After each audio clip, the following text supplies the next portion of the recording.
ஓம் சாய்ராம். நல்லது நினைப்போம், நல்லது நடக்கும். ஸ்ரீ சாய்நாத சவண மஞ்சரி. ஸ்ரீ கணேசாய நமக. எல்லாவற்றிற்கும் ஆதாரமானவனே, மயூரேச்சவரா, எல்லாவற்றிற்கும் சாட்சியாக விளங்குபவனே, கௌரியின் புதல்வனே, எண்ணங்களுக்கெல்லாம் அப்பாற்பட்டவனே, பெருத்த வயிறுடையவனே, ஸ்ரீ கணபதியே என்னை காத்தருள்வீர். நீ எல்லா பூதகணங்களுக்கும் முதல்வன், தலைவன். எனவே கணேசன் என அழைக்கப்படுகிறாய். நீ எல்லா சாஸ்திரங்களாலும் ஏற்றுக்கொள்ளப்பட்டவன். புனிதமான முகமுடைய பாலசந்திரனே, சாரதே, வாக்கின் தெய்வமே, நீ வாக்கிகளுக்கெல்லாம் தலைவி, உலகின் உயிரோட்டத்தின் காரணகர்த்தாவே, நீ படைப்பாளிகளின் இறைவி, நீ எப்போதும் இத்தேசத்தின் அணிகலன், எங்கும் நிறைந்து இருக்கும் எல்லையில்லாத சக்தியே, உலகின் தாயே, உன்னை வணங்குகிறேன். பூரண முழுமையான பரபிரம்மே, மகான்களுக்கு பிரியமானவனே, பண்டரிநாதன் உருவில் வெளிப்பட்ட அவதாரமே, நீ அன்பு கடவுள், எல்லையற்ற கருணையுள்ளம் கொண்டவனே, பாண்டுரங்கா நரகரி. பொம்மலாட்டக்காரன் தன் கையிலுள்ள கயிற்றால் பொம்மைகளை ஆட்டுவிப்பது போல் பிரபஞ்சம் எங்கும் நிறைந்து நின்று உலகை ஆட்டுவிக்கும் ஒரு பொம்மலாட்டக்காரன். உன் மெய்ப்பொருளை உய்த்துணர அறிவியல் ஏடுகளும் புனித நூல்களும் இன்னமும் முயன்று கொண்டுதான் இருக்கின்றன. மெத்த படித்தவர்களுக்கு நீ வெளிப்பட்டதே இல்லை. சக்கரபாணியே, அத்தகைய அறிவற்றவர்கள் வெறும் வார்த்தை ஜாலங்களிலேதான் சிக்குண்டவர்கள். மகான்கள் மட்டுமே உன்னை உணர்வார்கள். மற்றவர்கள் குழப்பமடைந்து உள்ளார்கள். உனக்கு பக்தியோடு கூடிய சாஷ்டாங்க நமஸ்காரத்தை செய்கிறேன்.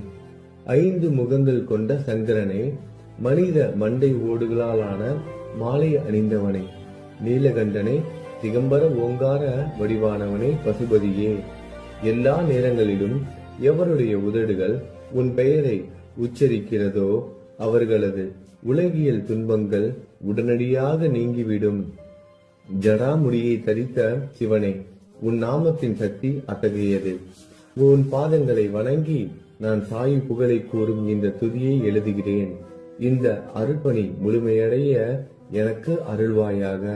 நீலகண்டா, ஆலகால விஷமுண்ட சிவனே. இப்போது அத்திரி மகரிஷியின் முதல்வரான தத்தாத்திரேயரையும் குலதெய்வமான இந்திரனையும் துக்காராமையும் எல்லா ஞானிகளையும் பக்தர்களையும் பணிகிறேன். சாய்நாதா, உனக்கு வெற்றி கிட்டட்டும். பாவிகளை கடை தேற்றும் கருணை உள்ளவரே, உங்கள் பாதங்களில் என் தலையை வைத்து இருத்தி வேண்டுகிறேன். உன் பாதுகாப்பை எனக்கு அருள்வாய். நீ முழுமையான பரபிரம்மம், ஆனந்தத்தின் இருப்பிடம். நீயே விஷ்ணு, மனிதர்களுள் தலை சிறந்தவர். மன்மதனை எரித்த உமையொரு பாகனும் நீயே. நீ மனித வடிவில் தோன்றிய இறைவன், அறிவு என்னும் ஆகாயத்து சூரியன். நீ கருணை கடல், நீ பிறவி பிணிக்கு ஒரு அருள்மருந்து. நீ ஏழைகளுக்கும் கீழ்த்தட்டு மக்களுக்கும் விரும்பியதை கொடுக்கும் சிந்தாமணிக்கல். நீ உன் பக்தர்களை பரிசுத்தப்படுத்தும் தெய்வம். உலக வாழ்க்கை என்னும் சம்சார கடலில் மூழ்குபவர்களை காப்பாற்றும் ஓடம். நீ அஞ்சுபவர்களின் புகலிடம். நீ இந்த பிரபஞ்சம் தோன்ற முதற் காரணமான பரிசுத்த பேரின்ப பேருணர்வு சைதன்யம். நீ கருணையே உருவானவன். உனது பலவிதமான வெளிப்பாடுகளில் இந்த உலகமும் ஒன்று. நீ பிறப்பற்றவன், சாவும் உன்னை தொட முடிவது இல்லை. என் நீண்ட ஆழமான சிந்தனைக்கு பின் வெளிப்பட்ட கருத்தே இது. பிறப்பு இறப்பு என்பவை அஞ்ஞானத்தால் தோன்றும் வெளிப்பாடே. மகாராஜா, நீங்கள் இறப்பும் பிறப்பும் மற்ற சுதந்திர பறவை. தண்ணீர் நீரூற்றாக தோன்றினால் அதன் ஆதாரம் அங்கு இருப்பதாக அர்த்தமா? ஏற்கனவே அங்கு அது நிரம்பி இருந்தது. பூமியின் உள்ளே இருந்தது, ஊற்றாக வெளியே வந்தது, அவ்வளவுதான். மணற்படுகையில் நீர் ஊற்றாக வெளிப்பட்டதும் அது நீரோடை என்ற பெயர் பெற்றது. அதன் சரியான பெயர் ஊற்று. தண்ணீர் இல்லாவிட்டால் அது வெறும் மணற்படுகையே. அந்த மணற்படுகையில் தண்ணீர் ஊற்றாக வந்தாலும் அல்லது வற்றி போனாலும் தண்ணீருக்கு அதனால் ஒன்றும் ஆவது இல்லை. ஏனென்றால் தண்ணீர் அந்த மணற்படுகைக்கு எந்த விதமான முக்கியத்துவமும் கொடுப்பது இல்லை. ஆனால் அறியாமையால் மணற்படுகையோ நீர் நிரம்பி இருந்தால் அது பெருமைப்பட்டு கொள்கிறது. ஆகையால் நீர் வற்றியவுடனே அது மிகவும் மனவருத்தம் அடைகிறது. இந்த மனித உடலும் ஒரு விதத்தில் அந்த மணற்படுகை போன்றதே. புனித பேரின்ப நிலையை அந்த நீரூற்றின் தூய தண்ணீருக்கு ஒப்பிடலாம். இம்மாதிரி எண்ணற்ற மணற்படுகைகளை மனித உடல்கள் இருந்த போதிலும் அவற்றில் உள்ள நீர் வேறுணர்வு எனப்படும் சைதன்யம் மட்டும் மாறுபடுவதே இல்லை. கருணை உள்ளவரே, நான் உங்களை ஆதியும் அந்தமும் இல்லாதவன் பிறப்பற்றவர் என கூறுவேன். அறியாமை என்னும் மலையை உடைக்க உதவும் இந்திரனின் கையில் இருக்கும் வஜ்ர ஆயுதம். இதுவரை இந்த பூமியில் எத்தனையோ எண்ணற்ற உயிரினங்கள் தோன்றி உள்ளன, இப்போதும் தோன்றிக் கொண்டுதான் இருக்கின்றன. வருங்காலத்தில் மேலும் எண்ணற்ற உருவங்கள் தோன்றதான் போகின்றன. அந்த ஒவ்வொரு தோற்றத்திற்கும் ஒரு தனி உருவமும் பெயரும் கிடைக்கும். இந்த உயிர்கள் ஒவ்வொன்றும் பெயராலும் தோற்றத்தாலும் மட்டுமே இவ்வுலகில் அடையாளம் காட்டப்படுகிறது. ஆகையால் அந்த சுத்த பேருணர்வு நிலையை நீ நான் என்று பிரித்து காட்டுவது சரியல்ல. ஏனென்றால் எது இரண்டாக தோன்ற முடியாதோ அதுவே உண்மையில் பரிசுத்த பேரின்ப பேருணர்வு சைதன்யம் எனப்படும். அது ஒன்றே அனைவரின் உள்ளும் ஆத்மா என்ற பெயரில் உள்ளது.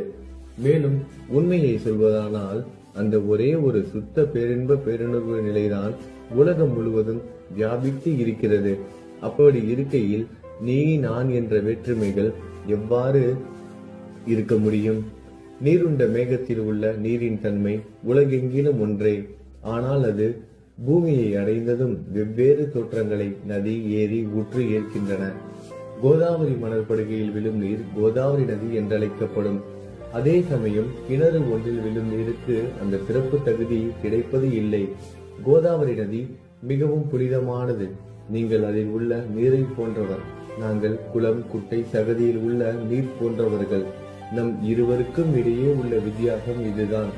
உங்கள் வாழ்வின் குறிக்கோளை அடைவதற்கு நாங்கள் உங்களிடம் வர வேண்டும். கூப்பிய கரங்களுடன் சரணடைய வேண்டும். ஏனென்றால் நீங்கள் ஒருவரை புனிதத்தின் உறைவிடம். புனிதமடைந்த கோதாவரி நதி மணற்பரப்பில் மழை நீர் பாயத் தொடங்கும் பொழுது அந்த நீர் புனித தன்மையை அடையும். அதை வெறும் தண்ணீராக மட்டும் கருதினால் அந்த தண்ணீர் தான் எல்லா இடங்களிலும் இருக்கிறது. கோதாவரி நதி தீரம் முழுவதும் புனிதமாக கருதப்பட்டது. பூமியின் அந்த மணற்பகுதி அதன் புனித தன்மையை நிர்ணயம் செய்கிறது. தான் பழகும் மக்களின் தன்மைக்கேற்ப மக்கள் குணம் மாறுபடுகிறது. புனித ஆத்மாக்களின் சிறுகையால் அவர்களுடன் சேருபவர்களின் ஆத்மா ஒளிவிட தொடங்குகிறது. இல்லாவிட்டால் அது மாசுபட்டே இருக்கும். நீருண்ட மேகத்தில் நின்று கீழே விழுந்த நீரின் புனித தன்மையை எந்த பூமியின் பகுதி மாற்றவில்லையோ அந்த பகுதியை சாஸ்திரம் அறிந்தவர்கள் கோதாவரி என்று கூறுகிறார்கள். மற்ற பகுதியில் விழுந்த நீர் அந்த பகுதியில் உள்ள மண்ணின் குணத்தை ஏற்றுக்கொண்டது, புனித தன்மையை இழந்தது.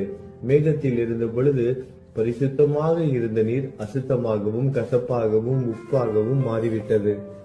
6 வித உட்வகைகளை அகற்றி காமம், கோபம், பேராசை, வெறுப்பு, அகங்காரம், பொறாமை புனித உடலெடுத்து வந்த குருதேவா தங்களை புனித மகான் என்று அழைப்பதே சாலப் பொருந்தும். ஆகவே நீங்களே புனித கோதாவரி. நீங்கள் கூடம் போடப்பட்டதாலேயேதான் நான் உங்களை புனித கோதாவரியாக உருவகம் செய்கிறேன். இயங்கும் அத்தனை படைப்புகளிலும் நீங்கள் சிறப்புற முதன்மை பெறுகிறீர்கள். பிரம்மா உயிர்களை படைக்க ஆரம்பித்ததிலிருந்தே உலகம் தோன்றியது முதல் கோதாவரி நதி இருக்கிறது. நீர் நிறைந்து பாயும் அந்த நதியில் இன்று வரை தண்ணீர் வற்றியதே இல்லை. ராவணனின் எதிரியான ராமர் கோதாவரி நதியின் கரைக்கு வந்தபோது ஓடிக்கொண்டிருந்த தண்ணீர் இன்று வரை அதே இடத்தில் எப்படி இருக்க முடியும் என்று சற்றே யோசித்து பாருங்கள். கோதாவரி நதியின் மணற்படுக்கை மட்டும் அதேதான். தண்ணீர் கடலை சென்றடைந்து விட்டது. ஆனால் அந்த கோதாவரி நீர்ப்படுகையுடன் புனிதத்தன்மை மட்டும் என்றுமே மாறாமல் இன்று வரை அப்படியே உள்ளது. ஒவ்வொரு வருடமும் பழைய நீர் வெளியேறி புதிய நீர் அதற்குள் பாய்கிறது. உங்களுக்கு தெரிந்த வாழ்க்கை நீதிதான் அது. ஒரு நூற்றாண்டை ஒரு ஆண்டாக கணக்கிட்டால் அந்த நூற்றாண்டில் தோன்றிய முனிவர்கள் பாயும் நீரை போன்றவர்கள். அவர்களில் மிகப்பெரிய மகான்கள் அந்த நீரில் தோன்றும் அலைகள் போன்றவர்கள். இந்த புனித கோதாவரி நதியில் முந்தைய நூற்றாண்டுகளில் சனாதர், சனதர், சனந்தனர் போன்ற மகான்கள் வெள்ளமாக தோன்றினார்கள். பிறகு நாரதர், தும்ரு, துருவன், பிரகலாதன், மகாபலி சக்கரவர்த்தி, சபரி, அங்கதன், வாயுகுமாரனான அனுமான், விதுரர், கோபர்களும் கோபியர்களும் வெள்ளமாக தோன்றினர். இவ்வாறு இன்று வரை கடந்த நூற்றாண்டுகள் ஒவ்வொன்றிலும் ஒன்றன் பின் ஒன்றாக மகான்களாகிய வெள்ளம் தோன்றியது. அவற்றை எல்லாம் என்னால் ஞாபகப்படுத்தி கூற முடியவில்லை. சாய்நாதா, இந்த நூற்றாண்டில் 19ஆம் நூற்றாண்டு புனித கோதாவரி நதியில் சந்தேகத்திற்கு இடமில்லாமல் நீங்கள் வெள்ளமாக பாய்ந்தீர்கள். எனவே உமது தெய்வீகமான பாதங்களை வணங்குகிறேன் மகாராஜா. நான் செய்யும் தவறுகளை உங்கள் கவனத்தில் வைத்துக் கொள்ள வேண்டாம் என மன்றாடி கேட்டுக்கொள்கிறேன். நான் ஒரு எளியவன், அறியாதவன், தீய குணங்கள் கொண்ட மிகப்பெரிய பாவி. என்னை புறம் தள்ளி விடாதீர்கள், கைவிட்டு விடாதீர்கள்.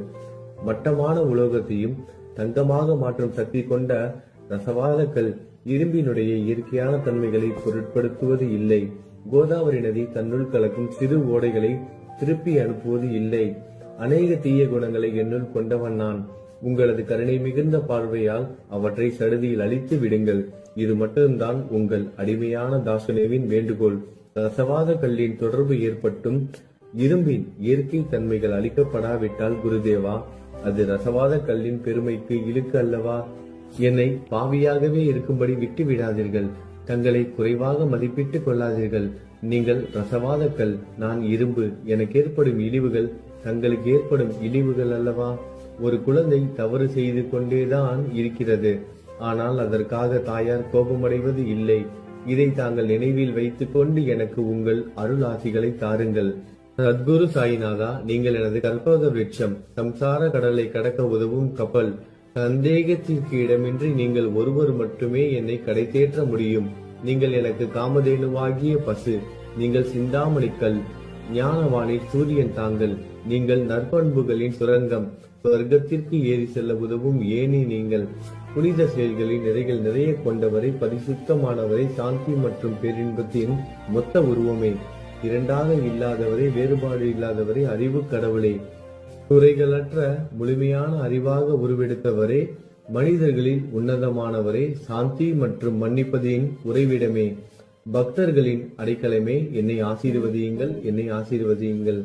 சத்குரு மச்சீந்திரநாதர். கலியுகம் ஆரம்பித்தவுடன் மகாவிஷ்ணுவால் உலகம் உய்ய அனுப்பப்பட்ட 9 நாதர்களில் ஒருவர் நீயே. சிவன் நெற்றி கண்ணை திறந்தவுடன் அந்த அக்னியில் தோன்றிய மகாத்மா ஜாலந்தரும் நீயே. நீங்கள் மகாராஷ்டிராவில் தோன்றி பக்தி மார்க்கத்தை பரப்பிய ஞானிகள் நிவர்த்திநாதர், ஞானேஸ்வரர், கபீர்தாசர், ஷேக் முகமது, ஏகநாதர். நீங்கள் போதவா தத்தகுருவின் குரு நீங்களே. பண்டரிநாதரின் அடியவர் சாவதா மாலி. நீங்கள் உண்மையில் ஆஞ்சநேயரின் மறு அவதாரம் ராமதாசர். நீங்கள் மகாராஷ்டிர ஞானி பாண்டுரங்கன் மீது அபகங்கள் என்னும் கீர்த்தனை நிறைய இயற்றிய துகாராம். சாயிநாதா, நீங்கள் முஸ்லிம் ஞானி ராம பக்தர். நீங்கள் தத்தாத்திரேயரின் மறு அவதாரம் மாணிக் பிரபு. உங்களது இன்றைய அவதாரம் தோற்றம் மற்றும் உங்களுடைய எண்ணற்ற தன்மைகளை புரிந்து கொள்ள உண்மையில் கடினமாக இருக்கிறது. உங்களது ஜாதி குலம் பற்றிய எதையும் நீங்கள் எவருக்கும் வெளிப்படுத்தியது இல்லை. சிலர் உங்களை முஸ்லீம் என்கிறார்கள், சிலர் உங்களை பிராமணர் என்கிறார்கள். கிருஷ்ணரை போன்று எண்ணற்ற தெய்வீக லீலைகளை செய்வதெல்லாம் உங்களுக்கு ஒரு விளையாட்டு. கிருஷ்ண பரமாத்மாவை பார்த்து உயிர்த்துணர்ந்த பல்வேறு மக்கள் பலவிதமான பெயர்களிட்டு அவரை அழைத்தனர். சிலர் அவரை யது குலத்தின் அணிகலன் என்றார்கள். சிலர் அவரை மாடுகள் மேய்க்கும் இடையன் என்றனர். யசோதை அவரை பச்சிலம் குழந்தை என்றாள். கிருஷ்ணனின் மாமனாகிய கம்சன் அவரை மகா காலன், உயிரை குடிக்கும் யமன் என்றான். அர்ஜுனன் அவரை எங்கும் நீக்கமர நிறைந்துள்ளவர் என்றான். அவ்வாறே குருநாதா, ஒவ்வொரு மனிதனின் மனநிலைக்கு ஏற்ப, அவரவர் எண்ணங்களுக்கு ஏற்ப உங்களுக்கு பெயர்களை சூட்டினார்கள். மசூதி நீங்கள் வாழும் இருப்பிடம். உங்கள் காதுகள் குத்தப்படவில்லை. இந்து மத வழக்கப்படி காதுகள் குத்தப்பட வேண்டும். பாத்தியா ஓதுவதை பார்த்து நீங்கள் முஸ்லிம் என்று கூறுவது பொருத்தமானதே. கருணாமூர்த்தியே, அதேபோல் நீங்கள் அக்னியை வழிபடுவதை பார்த்து நீங்கள் ஒரு இந்து என்று முடிவு செய்யப்பட்டது. இந்த வெளிப்புற வித்தியாசங்களை வீண் விவாதம் செய்யும் எண்ணம் கொண்டவர்களே விரும்புவார்கள். உண்மையான ஞானத்தில் ஆர்வம் கொண்டவர்கள் இந்த வெளிப்புற வேறுபாடுகளுக்கு முக்கியத்துவம் தரமாட்டார்கள். நீங்கள் பிரம்மத்தின் நிலையில் இருக்கிறீர்கள். ஜாதி குலம் போன்றவை உங்களுக்கு முக்கியமில்லை. நீங்கள் எல்லோருக்கும் மேலான உயர்ந்த குருவாகவும் இந்த பிரபஞ்சத்தை படைத்தவராகவும் இருக்கிறீர்கள். முஸ்லிம் இந்துக்களுக்கிடையே பகைமை உணர்வு ஏற்பட்டதால் அவர்களுக்கிடையே இணக்கமான உறவையும் ஒற்றுமையையும் ஏற்படுத்துவதற்காகவே நீங்கள் மசூதியில் அமர்ந்து அக்னி வழிபாட்டை நடத்தி உங்கள் லீலைகளை பக்தர்களுக்கு காட்டினீர்கள். நீங்கள் ஜாதி மதங்களுக்கு அப்பாற்பட்டவர். நீங்கள் பிரம்மமே, உண்மையில் அதுவே நீங்கள் உண்மையில் எண்ணங்களுக்கும் அப்பாற்பட்டவர். உங்களை பற்றிய வாத பிரதிவாதங்கள், ஊகங்கள், ஆதாரம் இல்லாத கருத்துக்கள் நடமாடும் இடத்தில் என் வார்த்தைகளுக்கு முக்கியத்துவம் எப்படி கிடைக்கும்? ஆனால் உங்களை பார்க்கும் பொழுது என்னால் மௌனமாக இருக்க முடியவில்லை. வார்த்தைகளால் போற்றுதலே உலக வழக்கில் உள்ள ஒரே வழக்கம். ஆகையினால் உங்கள் அருளாசியுடன் வார்த்தைகளால் எப்படி எல்லாம் போற்ற முடியுமோ அவ்வண்ணமே போற்றி புகழ்கிறேன். கடவுளின் நிலையை விட மகான்களின் நிலை வேறுபட்டு மிக உயர்ந்ததாகவும் இருக்கும். மகான்களின் அருகில் நான் எனது போன்ற எண்ணங்களுக்கு இடமே இல்லை. கடவுளை வெறுத்ததால் இரணியகசிபுவும் ராவணனும் கொல்லப்பட்டனர். மகான்கள் கைகளால் இத்தகைய துசம்பவங்கள் ஏற்பட்டதே இல்லை. அரசன் கோபிசந்தன் முனிவர் ஜாலந்தரை சாணக்குவியலுக்குள் புதைத்தான். ஆனால் அந்த நிலையிலும் அரசரின் அந்த செயலுக்காக அந்த முனிவர் வருத்தப்படவே இல்லை. அரசரின் அந்த செயலுக்கு நேர்மாறாக அந்த அரசனை சம்சார சூழலில் இருந்து விடுவித்து அவனை முக்தியடைய செய்தார். மகான்களின் சக்தி இப்படிப்பட்டதே. அவற்றை விவரித்து கூற முடியாது. மகான்கள் சூரியனை போன்றவர்கள். அவர்கள் கருணை ஒளிவிட்டு பிரகாசிக்க கூடியது. மகான்கள் சந்திரனை போல் இதயத்திற்கு ஆறுதல் கொடுப்பவர்கள். சந்திரனின் மென்மையான ஒளிக்கதிர்கள் போல் அவர்களது அருள் ஒளி வீசும். மகான்கள் இதமளிக்கும் கஸ்தூரி போன்றவர்கள். அவர்கள் அருள் அதன் நறுமணம் போன்றது. மகான்கள் சாறு நிரம்பிய கரும்பு போன்றவர்கள். அவர்களின் அருள் அந்த கரும்பு சாற்றினை போல் இனிப்பானது. நிச்சயமாக மகான்கள் நல்லவர்களிடமும் தீயவர்களிடமும் ஒரே விதமாக நடந்து கொள்கின்றனர். அதற்கும் மேலாக பாவிகளிடம் அவர்கள் காட்டும் அன்பு அளவிட முடியாதது. கோதாவரி நதியில் அழுக்கடைந்த துணிகளை சுத்தம் செய்யப்பட வேண்டி வருகின்றன. சுத்தமான துணிகள் கோதாவரி நதி நின்று வெகு தூரத்தில் பெட்டியிலேயே தங்கிவிடுகின்றன. பெட்டியில் வைக்கப்பட்டிருந்த அந்த துணியும் ஒரே ஒரு முறை கோதாவரி மணற்படுகைக்கு நன்றாக துவைப்பதற்காக வந்ததுதான். இந்த ஊமையில் பெட்டிதான் வைகுண்டம். நீங்களே கோதாவரி. கோதாவரி நதிக்கரையே நம்பிக்கை. எல்லா உயிரினங்களும் துணிகள். 6 விதமான மன விகாரங்களை அவற்றை பற்றியுள்ள அழுக்கு. அவை காமம், கோபம், கஞ்சித்தனம், மதம், பொறாமை, மோகம் என்பவையே. தங்கள் பாதார விந்தங்களை வணங்குவதை கோதாவரியில் செய்யப்படும் புனித குளியல் எல்லா பாவங்களையும் மன அழுக்குகள் போக்கி சமத்தரே எங்களை சுத்தப்படுத்தும். சம்சார வாழ்க்கையில் உழலும் மக்களாகிய நாங்கள் மேலும் மேலும் பாவம் செய்கிறவர்களாக இருக்கிறோம். எனவே மகான்களின் தரிசனம் பெறுவதற்கு நாங்கள் தகுதியுடையவர்கள் ஆகிறோம். கோதாவரி நதியில் தண்ணீர் நிரம்பி உள்ளது. படித்துறையில் துவைப்பதற்காக துணிகள் வருகின்றன. அவை துவைக்கப்பட்டு சுத்தப்படுத்தப்படாவிட்டால் அது கோதாவரி நதிக்கல்லவா இலக்கை தேடி தரும். நீங்கள் அடர்ந்த இலைகளுடன் கூடிய நிழலையும் குளிர்ச்சியையும் தரும் மரம். உண்மையில் நாங்கள் வழிபோக்கர்கள். எங்களை 3 வித துக்கங்கள், இயற்கை இடர்பாடுகளால் வரும் துன்பங்கள், நமது உடலுக்கு வரும் நோய் நொடிகள், அஞ்ஞானத்தால் நிரம்பிவிடும் பாவ மூட்டை எனப்படுவையில் சுட்டரிக்கின்றன. கருணாமூர்த்தியே, அந்த சுட்டரிக்கும் 3 வித தாபங்களின் வெப்பத்திலிருந்து எங்களை காப்பாற்றும். தங்கள் அன்பு மிகுந்த கருணை என்னும் குளிர் நிழல் இந்த சம்சாரம் என்னும் வாழ்க்கை கடலை கடக்க உதவும் தன்மை கொண்டது. மரத்தின் அடியில் அமர்ந்தும் ஒருவன் சூரியனின் சுட்டரிக்கும் வெப்பத்தை உணர்ந்தால் அந்த மரத்தை நிழல் தரும் மரம் என்று கூற முடியுமா? பாருங்கள், உங்கள் அருளின்றி இந்த உலகில் நல்லது என்பது ஏற்படுவது இல்லை. எனவே தர்மத்தை நிலைநிறுத்துவதற்காக சேஷசாயி பாம்பு படுக்கையில் இருப்பவனே அர்ஜுனனுக்கு நண்பனாக, வழிகாட்டியாக மற்றும் ஆன்மீகவாதியாக மாறினார். சுக்ரீவனின் அன்பினாலேயே விபீடனன் அரசன் ராமனின் நட்பை பெற்றான். ஸ்ரீ ஹரியும் மகான்கள் மூலமாகத்தான் பெருமை பெற்றார். பிரம்மம் உருவமற்றது. எனவே வேதங்களால் அதை வர்ணிக்க முடியவில்லை. பூமியில் அதை மனித உருவில் தோன்ற வைத்து மகான்கள் அதன் உருவமற்ற தன்மையை மாற்றினர். தாமாஜி என்ற பக்தருக்காக பாண்டுரங்கனை ஒரு தாழ்த்தப்பட்ட குலத்தில் பிறக்க வைத்தார். சோகமேளா என்ற பக்தருக்காக உலகின் தெய்வமாகிய இறைவனை இறந்த எருமைகளின் உயிரற்ற உடல்களை எடுக்க வைத்தார். மகான்களின் பெருமையை உணர்ந்த இறைவன் தண்ணீர் சுமந்து உழைத்தார். உண்மையில் மகான்கள் எல்லாவற்றையும் தாங்கும் சக்தியும் சச்சிதானந்த பிரபுவும் ஆகிய இறைவனின் எஜமானர்களே. இதற்கு மேலும் சொல்வதற்கு ஏதும் இல்லை. நீங்களே என் தாயும் தந்தையும். ஷீரடி கிராமத்தில் வசிக்கும் சத்குரு சாயிநாதா பாபா உங்கள் லீலைகளை எவர் ஒருவராலும் உண்மையிலேயே முழுமையாக புரிந்து கொள்ள முடியாது என்கிற போது சாதாரண மனிதனாகிய நான் எவ்வாறு அவற்றை விளக்க முடியும் என்று கூறுங்கள். எல்லா உயிரினங்களையும் காப்பாற்ற நீங்கள் ஷீரடிக்கு வந்திருக்கிறீர்கள். மண் அகல் விளக்குகளில் வெறும் தண்ணீரை ஊற்றி அவற்றை எரிய வைத்தீர்கள். மிக குறுகிய மரப்பலகையை கொஞ்சம் ஊஞ்சல் படுக்கையாக்கி உங்கள் யோக சக்தியை உங்கள் பக்தர்களுக்கு காட்டினீர்கள். அநேக பெண்களின் மலட்டுத்தன்மையை முழுவதுமாக நீக்கினீர்கள். உதியின் மூலம் அநேக பேரின் வியாதிகளை குணமடைய செய்தீர்கள். இவ்வுலக சம்பந்தமான துன்பங்களை நீக்குவது உங்களுக்கு ஒரு பொருட்டே அல்ல. யானை ஒன்று எறும்பை சுமையாக கருதுமா? குருராயா, இப்பொழுது இந்த எளியவன் பால் கருணை காட்டுங்கள். உங்கள் பாதங்களில் சரணடைந்து விட்டேன். என்னை திருப்பி அனுப்பி புறம் தள்ளி விடாதீர்கள். மகாராஜ், நீங்கள் அரசர்களுக்கெல்லாம் அரசன். நீங்கள் குபேரனை விட செல்வம் அடைந்தவர். நிச்சயமாக தன்னிகரற்ற வைத்தியர். உங்களை விட மேலானவர் எவரும் இல்லை. மற்ற கடவுள்களை வணங்குவதற்கு தனித்தனியாக பூஜை பொருட்களும் வழிபாட்டு முறைகளும் உள்ளன. ஆனால் உங்களை வணங்குவதற்கு தகுதியான பொருட்களே இந்த உலகில் இல்லை. சூரியனின் ராஜ்யத்தில் தீபாவளி பண்டிகையை கொண்டாடுவது என்றால் எவ்விதமான பொருட்களை கொண்டு அதை கொண்டாடுவோம்? சமுத்திரத்தின் தாகத்தை தணிக்க பூமியில் போதுமான தண்ணீர் கிடைக்காது. நெருப்பை சூடாக்குவதற்கு எங்கிருந்து அக்னியை கொண்டு வருவது? ஸ்ரீ சமர்த்த குருராயா, பூஜை செய்ய உதவும் பொருட்கள் யாவற்றிலும் இருப்பது உன் ஆத்மாவே. ஆரம்பம் முதலே அவை உன் ஒரு பகுதியே. மேலே கூறப்பட்டவை எல்லாம் தத்துவார்த்த ரீதியில் கூறப்பட்டவையே. எனக்கு ஏற்பட்ட அடிப்படையில் கூறப்பட்டவை அல்ல.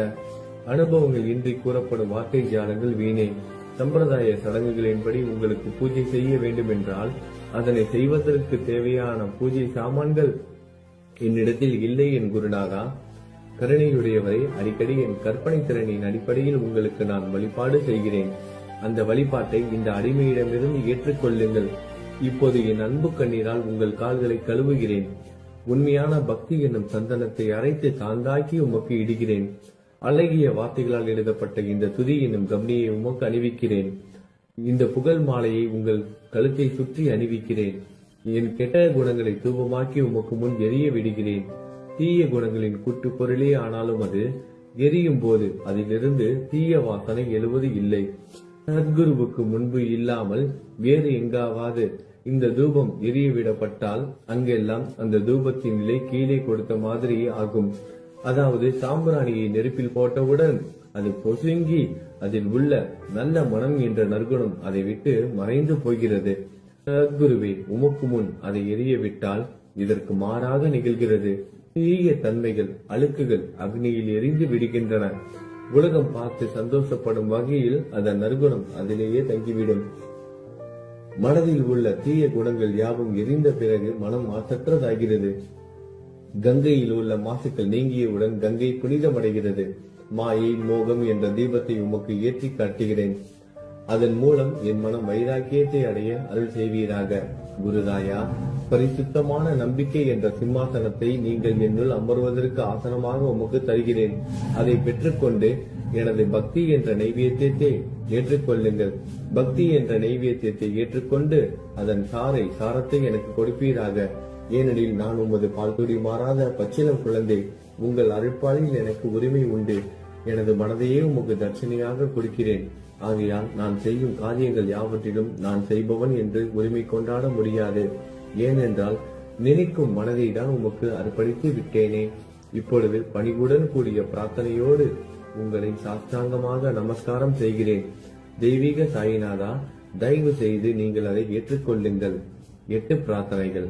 சாயிநாதா, சாந்தமான மனமுடையவரே, அறிவின் சிகரமே, அன்புள்ளம் கொண்டவரே, கருணை கடலே, உண்மையின் உறைவிடமே, மாயை என்னும் இருளை அகற்றுபவரே, ஜாதி மதங்களுக்கு அப்பாற்பட்ட துறவியே, எங்களின் புரிந்து கொள்ளும் திறமைக்கும் அப்பாற்பட்டவரே, அன்பின் இருப்பிடமே, ஷீரடி நாதா, என்னை காப்பாற்றும். ஞான சூரியனே, ஞானத்தை அளிப்பவரே, எல்லாவித நல்ல செயல்களையும் செய்பவரே, பக்தர்களின் மனங்களில் ஒளிரும் பரமஹம்சரே, எங்களை சரணடைந்தவர்களை காப்பவரே, படைக்கும் தொழில் புரியும் பிரம்மாவே நீங்கள், காக்கும் கடவுள் விஷ்ணுவே நீங்கள், 3 உலகங்களையும், பூவுலகம், சொர்க்கம், நரகம், கடைசியில் லயமடைய செய்யும் ருத்திரனும் சிவனும் நீங்களே. நீங்கள் இல்லாத இடமே இந்த பூமியில் ஏது? எல்லாம் அறிந்த இறைவன் நீங்கள். எங்கள் அனைவரின் இதயங்களிலும் வசிப்பவரும் நீங்களே. எனது எல்லா குற்றங்களையும் மன்னிக்க வேண்டும் என வேண்டி கேட்டுக்கொள்கிறேன். அலை அலைகளாக வரும் சந்தேகங்களையும் மனமயக்கங்களையும் போக்குவீராகுக. நீங்கள் பசு, நான் புதிதாக பிறந்த இளம் கன்று. நீங்கள் சந்திரன், நான் சந்திர காந்தக்கல். தங்கள் பாதங்கள் கங்கை நதி, புண்ணியத்தை தருவதால் பணிவுடன் இந்த அடிமை உங்களுக்கு தலை வணங்குகிறேன். உங்கள் கைகளை என் தலை மீது வைத்து ஆசை கூறுங்கள். கவலைகளும் துன்பங்களும் பறந்தோடட்டும். நான் உங்கள் அடிமை. இந்த 8 துதிகளையும் கூறி நான் உங்களை சாஷ்டாங்கமாக நமஸ்கரிக்கிறேன். எனது பாவங்கள், துயரங்கள், ஏழ்மை யாவும் உடனடியாக விலகட்டும். நீங்கள் பசு, நான் கன்று குட்டி. நீங்கள் தாய், நான் உங்கள் குழந்தை. என் மீது கடுமை காட்டாதீர்கள். நீங்கள் மேற்கு தொடர்ச்சி மலைப்பகுதி மலையகிரியில் உள்ள சந்தனம், நான் முள் அடர்ந்த புதர். நீங்கள் புனிதமான கோதாவரி நீர், நானோ பெரும் பாவி. குருநாதா, உங்கள் தரிசனம் கிடைத்த பிறகும் என்னிடம் உள்ள கெட்ட குணங்கள் என்ற அழுக்கு என் மனதிலேயே தங்கி இருக்குமானால் உங்களை சந்தனம் என்று யார் கூறுவார்கள்? கஸ்தூரியின் அருகாமையில் உள்ள மண்ணும் உயர்வாக போற்றப்படுகிறது. மலரின் தொடர்பினால் தானே அதன் நாரும் தலையில் உயர்ந்த இடத்தை பிடிக்கிறது. மலரால் மனம் பெற்ற நாற்போல் மகான்களும் அப்படிப்பட்டவர்களே. அவர்களுடன் தொடர்புடைய எந்த பொருளும் மிகவும் உயர்வாக மதிக்கப்படுகிறது. சிவபெருமான் விபூதி, லங்கோடு, நந்தி ஆகியவற்றை ஏற்றுக்கொண்டதால் 8 திக்குகளிலும் அந்த பொருட்கள் புகழப் பெறுகின்றன. இடையர்களை மகிழ்விப்பதற்காக யமுனை நதிக்கரையில் உள்ள பிருந்தாவனத்தில் உலகிற்கெல்லாம் இறைவன் சகிகாலா உரியடி விளையாட்டு என்ற விளையாட்டை விளையாடினான். அதுவும் அறிவுடையோர் மத்தியில் ஏற்றுக்கொள்ளப்பட்டது. ஆகவே நான் பாவியான போதிலும் உங்கள் சேவையில் ஈடுபட்டு உள்ளேன். குருநாதரே, என் நிலைமையை பற்றி உம்மனதில் எண்ணி பாரும். குருநாதா, லௌகீக உலகிலோ அல்லது ஆன்மீக வழியிலோ எந்த விஷயங்கள் எல்லாம் எனக்கு சந்தோஷத்தை கொடுக்கும் என என் மனம் சந்தேகம் இல்லாமல் நம்புகிறதோ அவற்றை எல்லாம் நீங்கள் எனக்கு அளித்தருள வேண்டும். உமது கருணையால் இந்த மாதிரி செய்துவிடும். எனது மனதை அடக்கி விடுங்கள். சமுத்திரங்கள் எல்லாம் தித்திப்பாக மாறினால் பிறகு அவை உப்பு கரிக்குமே என்ற பயம் தோன்றாதே. சமுத்திரத்தை தித்திப்பாக்கும் சக்தி உங்களுக்கு உண்டு. ஆகையால் தான் எனது இந்த வேண்டுகோள். தயவு செய்து இந்த வேண்டுகோளை நிறைவேற்றும். என்னிடம் என்னென்ன குறைகள் உண்டோ அவை அனைத்தும் உங்களுடையதே. ஆத்ம ஞானம் பெற்றவர்களில் முதலிடத்தில் உள்ள உங்களிடம் குறை என்பதை பொருந்தாதே. இப்போது இதற்கு மேலும் நான் ஏன் அதிகம் பேச வேண்டும்? நீங்கள் தான் எனது ஒரே அடைக்கலம். தாயின் இடுப்பில் உள்ள குழந்தை இயல்பாகவே பயமற்று இருக்கும். மகாராஜ், இந்த துதியை எவரவர்கள் அன்புடன் படிக்கிறார்களோ அவர்கள் ஒவ்வொருவரின் ஆசைகளை தயவு செய்து நிறைவேற்றும். இந்த துதியை படிப்பவர்களின் 3 வித தாபங்களையும், இயற்கை இடர்பாடுகளில் வரும் துன்பங்கள், நமது உடலுக்கு வரும் நோய் நொடிகள், அஞ்ஞானத்தால் நிரம்பிவிடும் பாவம் மூட்டை 1 ஆண்டிற்குள் விலகிவிடும் என்பதை இந்த துதிக்கு உங்களது ஆசையாக என்றென்றும் நிரந்தரமாக இருக்கட்டும். குளித்து முடித்துவிட்டு மனதில் முழுமையான நம்பிக்கையுடன் தொடர்ந்து இந்த துதியை பாராயணம் செய்ய வேண்டும். அப்படி முடியாவிட்டால் வாரம் வாரம் வியாழன் தோறும் சத்குருவை வணங்கி அவர் உருவை தியானம் செய்து கொண்டு இந்த துதியை பாராயணம் செய்யுங்கள். இதுவும் கூட முடியாவிட்டால் மாதம் மாதம் வரும் 2 ஏகாதசி தினங்களில் இந்த துதியை பாராயணம் செய்யுங்கள். இது ஏற்படுத்தும் விளைவுகளை பார்த்து அதிசயப்படுவீர்கள். குருமூர்த்தியான சாயிநாதர் இந்த துதியை பாராயணம் செய்பவர்களுக்கு இவ்வுலகியல் ஆசைகளை முழுமையாக உடனடியாக நிறைவேற்றுவார். இந்த துதியை திரும்ப திரும்ப பாராயணம் செய்வதால் முட்டாள்கள் கூர்மையான புத்தியை அடைவார்கள். யாராவது வாழ்நாளாவது குறைவானதாக இருப்பின் இந்த துதியை அவர்கள் படிப்பதால் 100 ஆண்டு காலம் வாழ்வார்கள். இந்த துதியை தொடர்ந்து பாராயணம் செய்து வந்தால் செல்வம் குறைவாக இருந்தால், ஏழையாக இருந்தால் செல்வத்தின் அதிபதி குபேரன் அவர்கள் வீட்டிற்கு வந்து தங்கி அவர்களுக்கு ஏவல் புரிவான். இது சத்தியம், இது சத்தியம், இது சத்தியம் என 3 முறை கூறுகிறேன். குழந்தை செல்வம் இல்லாதவர்கள் இந்த துதியை தொடர்ந்து படித்து வந்தால் குழந்தை செல்வம் பெறுவர். இந்த துதியை படிப்பவர்களின் வியாதிகள் எல்லா பக்கங்களிலும் பறந்தோடிவிடும். வியாதியை நின்று குணம் கிடைக்கும். இந்த துதியை திரும்ப திரும்ப படிப்பதால் பயம் மற்றும் கவலை மறைந்து போகும். மதிப்பும் மரியாதையும் கிடைக்கும். அழிவற்ற பிரம்மத்தை உணர்வார்கள். பிரம்ம ஞானம் கிட்டும். அறிவுடையோரே, இந்த துதியின் மீது உங்கள் இதயங்களில் முழுமையான நம்பிக்கை வையுங்கள். சந்தேகங்கள், நம்பிக்கையின்மை, தவறான எண்ணங்கள் ஆகியவற்றிற்கு கொஞ்சம் கூட மனதில் இடம் கொடுக்காதீர்கள். சீரடிக்கு புனித பயணம் மேற்கொள்ளுங்கள். பாபாவின் தாமரை பாதங்களை மனதில் நிறுத்துங்கள். அவர் அனாதைகளின் உறவினர், பக்தர்களின் விருப்பங்களை நிறைவேற்றும் கற்பகத்தரு. பாபாவால் உணர்வூட்டப்பட்டு இந்த துதியை நான் இயற்றினேன். இல்லாவிட்டால் எவ்விதமான முக்கியத்துவமும் இல்லாத என்னால் இந்த துதியை எவ்வாறு எழுத முடியும்? சக ஆண்டு 1840, ஆங்கில ஆண்டு 1918 புரட்டாசி மாதம் வளர்பிறையில் விநாயகர் சதுர்த்தி என்று திங்கட்கிழமை 2வது யாமத்தில் சூரிய உதயத்திற்கு முன் இந்த பாமாலை நிறைவு செய்யப்பட்டது. புனிதம் வாய்ந்த நர்மதா நதிக்கரையில் இந்தூருக்கு அருகில் உள்ள ஊரான மகேஸ்வர சேத்திரத்தில் ஸ்ரீ அகல்யாதேவியின் சந்நிதியில் ஸ்ரீ சாய்நாதரை போற்றி பாடும் இந்த தவண மஞ்சரி நிறைவடைந்தது.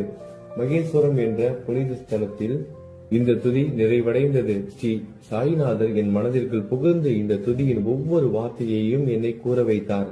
எனது சீடன் தாமோதரன் இதை நான் கூற கூற எழுதினான். தாஸ்கனுவாகிய நான் எல்லா ஞானிகள் மற்றும் சிறுவைகளின் வேலையால் எங்கும் மங்களம் பொங்கட்டும். ஸ்ரீ சாய்நாதரை போற்றி பணிவுடன் எழுதப்பட்ட இந்த ஸ்ரீ சாய்நாத தவணமஞ்சரி என்ற துதி பாராயணம் செய்பவர்கள் சம்சார கடலை கடக்க உதவட்டும். இது ஸ்ரீ பாண்டுரங்கனுக்கு தாஸ்கனுவின் நம்பிக்கை மற்றும் பணிவோடும் கூடிய பிரார்த்தனை. ஓம் சாய்ராம். நல்லதே நடக்கட்டும். ஓம் சாய்ராம். மங்களம் சுபமங்கலம்.